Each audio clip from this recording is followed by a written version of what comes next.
Hello बच्चों, मैं RP Yadav स्वागत करता हूं आप सभी का हमारे YouTube channel RP online classes में।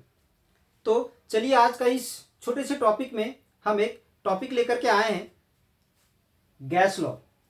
केमिस्ट्री का एक टॉपिक है गैस लॉ। तो गैस लॉ जानने से पहले हम लोग एवोगाड्रोज लॉ जानेंगे, बॉयल्स लॉ जानेंगे और चार्ल्स लॉ जानेंगे। इन तीनों का कॉम्बिनेशन से जो नया गैस जो बनता है, गैस लॉ जो बनता है, उसी को हम लोग आइडियल गैस इक्वेशन कहते हैं और इन्हीं सभी को हम लोग गैस लॉ बोलते हैं। गैस लॉ का ढेर सारा टाइप्स है, ये various types of the gas law है हमारा। ठीक है, तो पहला फर्स्ट लॉ क्या है, एकदम सिंपल तरीके से ध्यान में रखोगे। जैसे कि भी क्या है, वॉल्यूम ऑफ ए गैस। एक बर्तन में एक गैस को इनक्लोज करके रख दिया गया है, ये वॉल्यूम ऑफ दी गैस है। ठीक है, ये वॉल्यूम है। फिर पी क्या है, तो प्रेशर है, ये प्रेशर ऑफ द गैस है। टी क्या है, टेम्परेचर है, टेम्परेचर ऑफ द गैस है। एन क्या है, उस गैस में प्रेजेंट नंबर ऑफ मोल्स है, नंबर ऑफ मोल्स है। ठीक है, तो एवोगाड्रोज लॉ हमें क्या बताता है कि गैस का जो वॉल्यूम है वो नंबर ऑफ मोल्स का डायरेक्टली प्रोपोर्शनल होता है। ये तो आप लोग लोअर क्लासेस में ही पढ़े होंगे, ये चीज पता होना चाहिए कि अगर इस प्रकार से कहीं कुछ अगर लिखा हुआ है तो इसे हम लोग बोलते हैं डायरेक्टली प्रोपोर्शनल। यानी ये ए और बी जो है सो डायरेक्टली प्रोपोर्शनल है, मतलब ए जिस रेशियो में इंक्रीज करेगा उसी रेशियो में बी भी इंक्रीज करेगा। दोनों सेम रेशियो में या तो इंक्रीज करेगा या दोनों डिक्रीज करेगा। लेकिन अगर एक इंक्रीज करेगा और एक डिक्रीज करेगा तो ये होगा, दोनों इंक्रीज करेगा या दोनों डिक्रीज करेगा सेम रेशियो में, तो इसे लिखते हैं जिसे हम लोग डायरेक्टली प्रोपोर्शनल कहते हैं। और इसमें एक इंक्रीज करेगा तो एक डिक्रीज करेगा, जिसे हम लोग इनवर्सली प्रोपोर्शनल कहते हैं।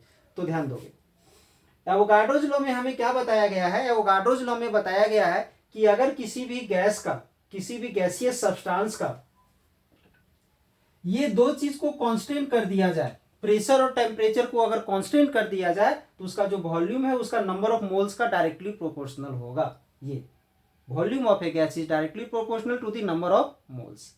सेकेंड में बताया गया है कि अगर टेम्परेचर और नंबर ऑफ मोल्स अगर कांस्टेंट हो जाए तो उसका जो वॉल्यूम है उसका प्रेशर का इनवर्सली प्रोपोर्शनल होगा।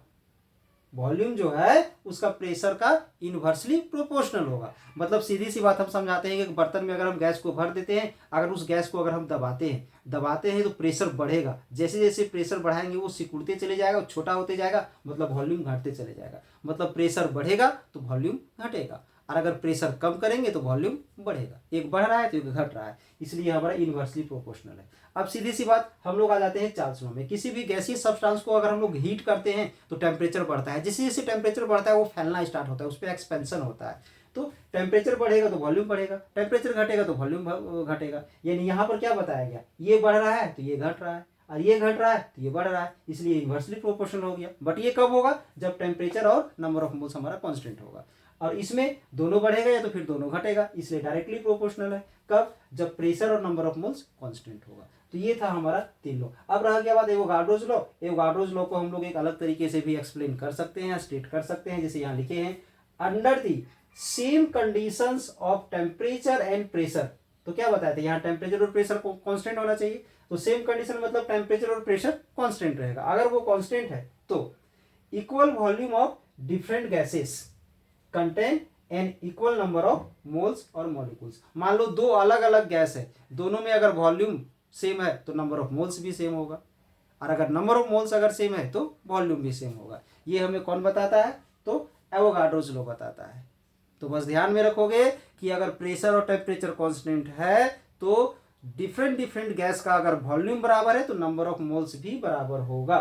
तो लिख सकते हैं, इसमें लिख सकते हैं, इसमें थोड़ा डिटेल कर सकते हैं, लिखेंगे अकॉर्डिंग टू एवोगाड्रोज लॉ। क्या लिखेंगे, according to Avogadro's law, under the same condition of temperature and pressure, comma, equal volume of different gases contain an equal number of moles or molecules। ठीक है, अब इसमें हम लोग क्या लिख सकते हैं कि at लिखेंगे according to Boyle's law, at constant number of moles and temperature, volume of a gas is inversely proportional to the pressure of the gas।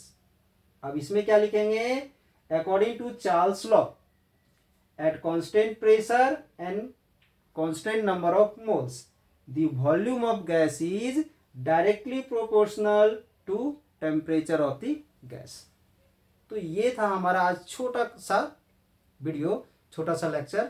तो आप लोग को कैसा लगा इसके लिए आप लोग कमेंट्स करें, और अगर अच्छा लगा हो तो चैनल को सब्सक्राइब कर दें, बेल आइकन को दबा दें, ताकि इसी प्रकार का कम से कम समय में ज़्यादा से ज़्यादा टॉपिक्स को जानने के लिए इसका लाभ आप लोग उठा सकें।